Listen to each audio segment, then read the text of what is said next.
Takže zdar. Vítám vás na dalšího měsíci pokračování.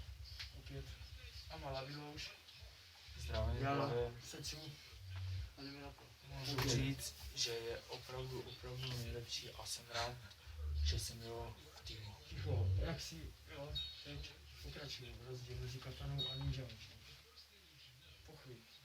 Katana, ninja.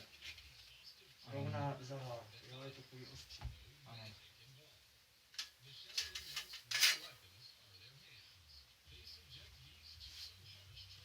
Potvrzuji, že to je pravý. Prostě. Katana. Ninja to.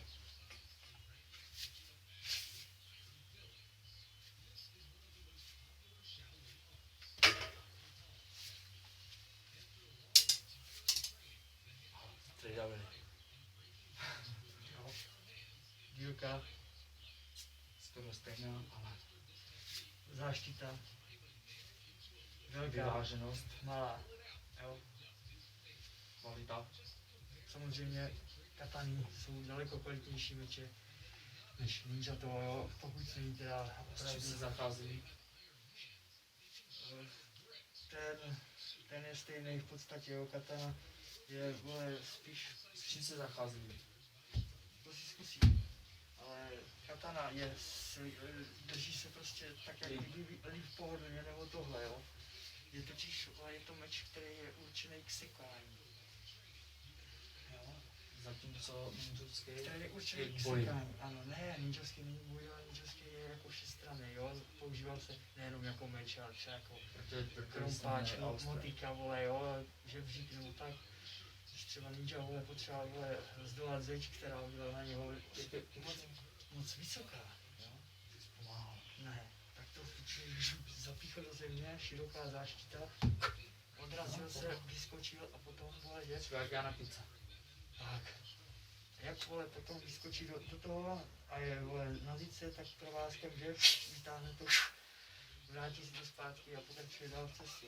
Takže katana je spíš dobrá v sekání, jo, že to meč, který prostě byl, vole, udělaný na sek, jo.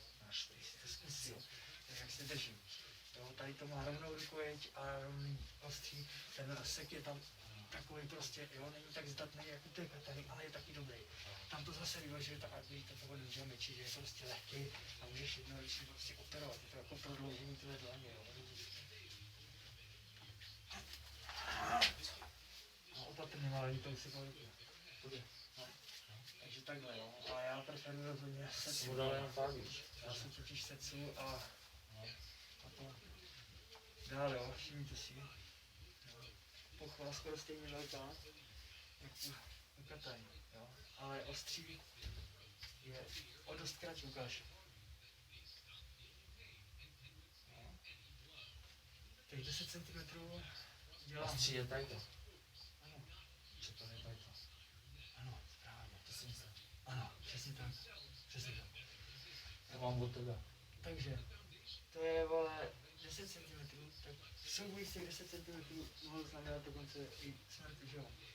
Třeba Miyamoto Musashi měl přišel šermíř všech dob, který vymyslel techniku dvou mečů, která dosud nebyla překonána. Autor knihy 5 prvků, tak napsal, vole, že prostě, vole, Miyamoto Musashi, to je nejznámější šermíř prostě v historii vůbec na světě.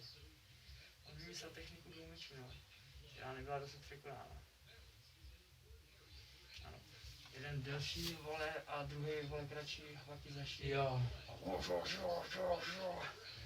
Jo, to byl Miyamoto Musashi. A tomu, jak si říká, jak mají ty obleky, jak jedou. Víš? Který? Taky to převlečení bílý, víš? Mají ty masky a jedou. Jo, to je kendo, nebo sherm, že jo. Jo? No. Ty masky se používají i v kendu. Tam máš takový ty, i s těma, víš, v šermu máš jenom kukly, jako takovou kuklu, a máš ty bílý obleky a máš to lano. A myslím, že i judu se používá, jo, když jedeš na, jako jedeš takovým mečem tam a na ty fakt jak padáš a ty všechny. Judo ne, Nebo, tam ne. co to bylo? Je buď šerm, anebo kendo se to jmenuje. A to máš ty sukně. No, to myslím. No, tady kendo. Kendo? Kendo. No, to je co za bojový, No to je prostě, vole, víš co to je, víš jak tam jsou ty? to není ani tak vole To je spíš na zemi. Ne, to je vole vyloženě, tam je to na zásahy mečem, tam se bojuje technika, víš co se hodnotí a tam je to prostě No, no. víš co, tam jde o to, vole, že oni vole jsou proti sobě, vem zbraň. Oni jsou proti sobě, chápeš, a tam záleží na tom výpadu, vole, jo, protože takhle probíhaly většina soubojů, vole, tenkrát, vole. To netrvalo 20 minut, No, tak jasně, na televizi, jo. jo, to bylo prostě, že on do tebe naběhl, vole, tak tě vykryl a chápeš, jenom tě tady tou špičkou takhle prostě, že jo, stačilo udělat jenom Přímo. a pac, jenom tě tak klepl, vole, a hotovo, A jo. jenom si A nebo udělal tady toto, aha. Víš, a tak tě rovnou. s tím se do ksichtu. No tak, že jo, takhle stojíš před ním a udělal jenom toto. Víš, a pac, mrt. A už tam máš díru. Jo, a nebo toto, nebo tohle. No takhle, že jo, vole, a víš tohle. Jo, nebo uděláš. Víš, jak to. Takže on zvedne ruce a bude ještě cekat z vrchu. A jak zvedne, zvedni je. A ty uděláš. No jasně. To jsou ty malý... Ale toto jsou ninjovský tahy tajný, vole, jo, prostě finty, vole, a... Ukáž, pojď na mě, jakože. Víš? No. Šala. No to by se A dalo. nebo... Jenom, že, víš jo, když já teda půjdu takhle vrchem, No, pojď. Vzal, víš? no, ale to já ti můžu, víš co. No to já už bych se vzal. Nemusel bys mě. Jo, bych šel dopředu, tak. Ještě jo. Pačum. No, tak když já půjdu takhle, tak... Bych šel dopředu. No, tak pojď. Takže to by bylo o rychlosti už. A když takhle půjdeš, tak... No ty když půjdeš takhle, jsi šel. No. Tak ty jsi šel. Jo. Běžně. No, to nedáš tak rychle, že jo? Pačum. No, tak jo. Ne, teď jsi změnil, tady odsunu si. Ty jsi šel takhle. Jo? No, Tak pojď. Stěhuj to. Pojď. Ještě. Stěhuj to dáš. Stěhuj. a to jde ještě ze spod, jo? Půjdu takhle ze spod, Jo. abys měl víc času, Jo. jo? Aby ten krok stačí k tomu, chápeš? No jo, ale ty dívej, To ten ty krok mě neuděláš, rozbrzdíš. já tě zbrzdím. Tak. No. A víš, já pak půjdu s Tak tebou. už tady jenom je to. Dívej, tak pojď s vámi, jo? Ty zpomaleně, Půjdeme pojď. pomalu. Tak? Chápeš? Nedá. Cykl bych